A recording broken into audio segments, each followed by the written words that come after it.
Fala galera, tudo bom? Boa noite para todo mundo. O assunto hoje é mais do que sério. A gente vai falar sobre a Neteller. Já fiz um vídeo sobre ela, mas na época era orientando como se fazia para alterar a moeda na conta, né? Para você poder fazer como moeda padrão, colocar, por exemplo, se você criou em real, transformar a moeda da conta em dólar. Tá? Eu tenho que fazer um novo vídeo depois falando das novas políticas da Neteller, algumas alterações, mas hoje eu quero falar sobre uma situação real que aconteceu com uma pessoa que eu vou preservar a identidade, tá? O nome dele é Fabrício, tá? Mas é esse o nome mesmo dele. Ele é um primo, né, nosso, meu e da minha esposa, e é das pessoas de maior confiança aí, e ele me deu a possibilidade de poder contar essa história, porque aconteceu com ele e, cara, eu imagino se tivesse acontecido comigo, como eu ia estar puto, se dá para usar essa palavra aí, né?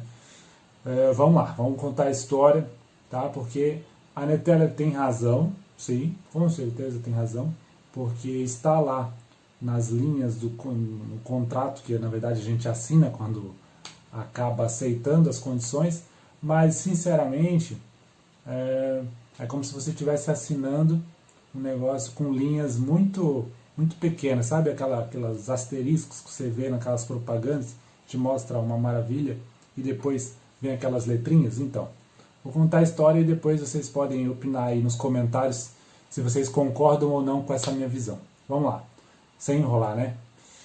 O Fabrício, em determinado momento, cadastrou uma conta Neteller, isso já faz bastante tempo, e ele já vem me acompanhando e fazendo operações, a gente conversa todos os dias, normal, né? Aí ele ele acabou adquirindo ano passado o Robo Hedging, a gente faz as operações e tal, ele teve um lucro bem bacana, e eventualmente, toda semana, todo mês, ele faz os saques de forma regular para a Neteller, sempre fez, né? Então, para ele conseguir fazer isso, naturalmente, em algum momento ele depositou Neteller para ele poder sacar em Neteller, ok? O Fabrício viu a possibilidade de contar que o robô estava indo muito bem para outras pessoas, a esposa dele acabou pedindo para ele abrir conta, irmão, esposa do irmão. Então, o que o Fabrício fez? Ele tem uma VPS, até antes disso ele fazia tudo pelo computador dele, né? Então, 30 e poucas contas rodando no computador dele.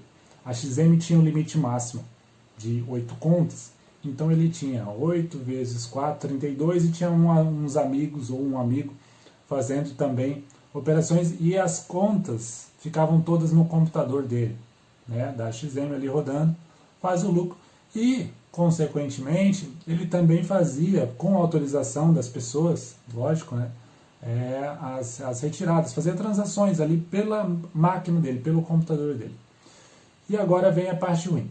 Ele já fazia isso há algum tempo, mas agora sem nenhuma comunicação prévia, sem nenhum aviso dizendo, olha, a gente está verificando aí uma situação estranha. Não, sem nenhum aviso ele recebeu a informação na conta dele, tá? No e-mail, que ele estava permanentemente, ou seja, sem nenhuma possibilidade de defesa prévia, sem nenhuma possibilidade de conversar, explicar a situação, ele foi expulso da Neteller.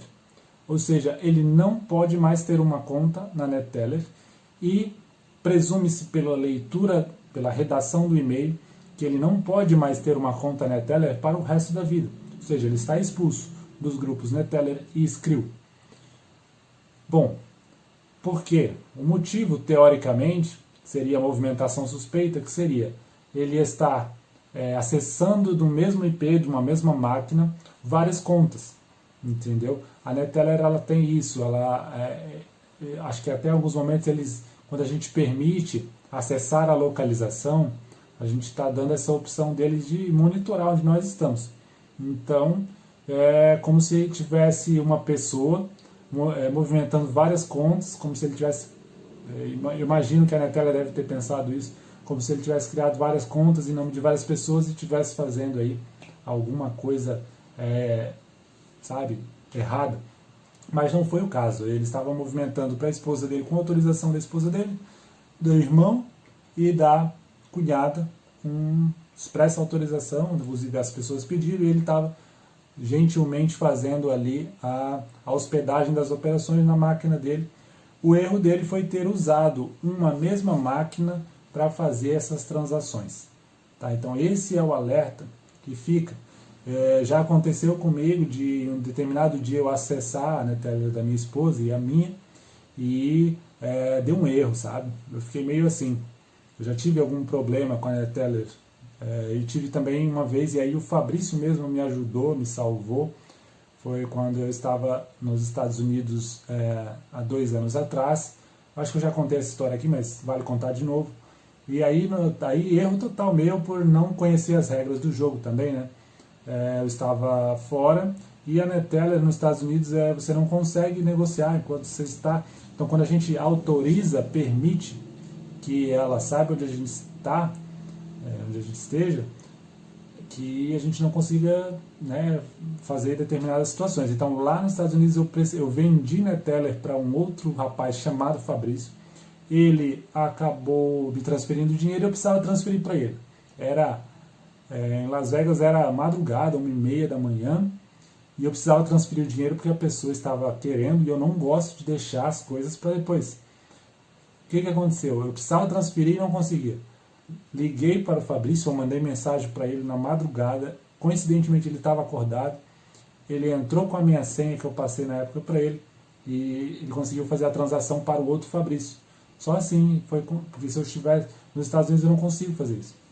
Lá no território americano não é possível negociar NetTeller. Mas em algum ponto lá nas regras deve ter isso, e eu não sabia. Mesma coisa com o Fabrício. Porém, não é algo intuitivo. Quando a gente faz o cadastro ali, a gente faz o cadastro aceitando tudo, porque normalmente a gente faz isso, e nunca vai imaginar que existe, de certa forma, que você vai ser impedido de acessar várias contas por uma mesma máquina, né? A gente não imagina isso. Aconteceu com ele, tem um e-mail mostrando lá, prezado, você está movimentando atividade suspeita, e nós estamos excluindo permanentemente a sua conta. Tá? O e-mail tem uma redação parecida com isso, sem direito à defesa, sem direito a nada disso. Foram 3 contas, a dele, a da esposa e, se eu não me engano, a do irmão. Tá? Sorte que as 3 contas que estavam e foram permanentemente bloqueadas estavam com saldo zerado. Então, ótimo. Existia uma 4ª conta que tinha um valor, se não me engano, $1.200, e esse valor, acho que eu tive uma conversa com ele um tempo atrás, ele me falou que estavam exigindo algumas fotos, alguma comprovação. No fim, ele conseguiu resgatar para o e-mail da cunhada, então ele conseguiu transferir os valores que estavam presos na conta da esposa, uma conta que foi permanentemente encerrada, mas tinha lá $1.200.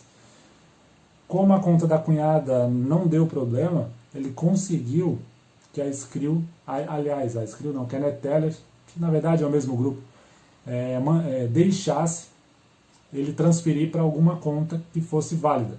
Então a NetTeller chegou e falou para ele assim, para ele não, para a Vanessa, né, para a esposa, falou, olha, você consegue resgatar os $1.200, mas você não pode transferir para a XM, que é a corretora que a gente usa, você não pode transferir para uma outra conta NetTeller sua, né, você só pode fazer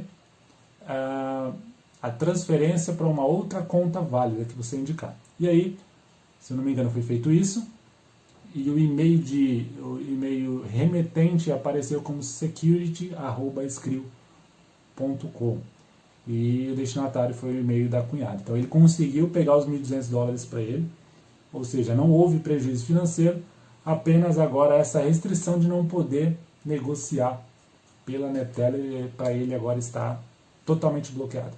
Ele tem que arrumar outro meio, tá? Nem Skrill, que é um dos meios, não é mais possível.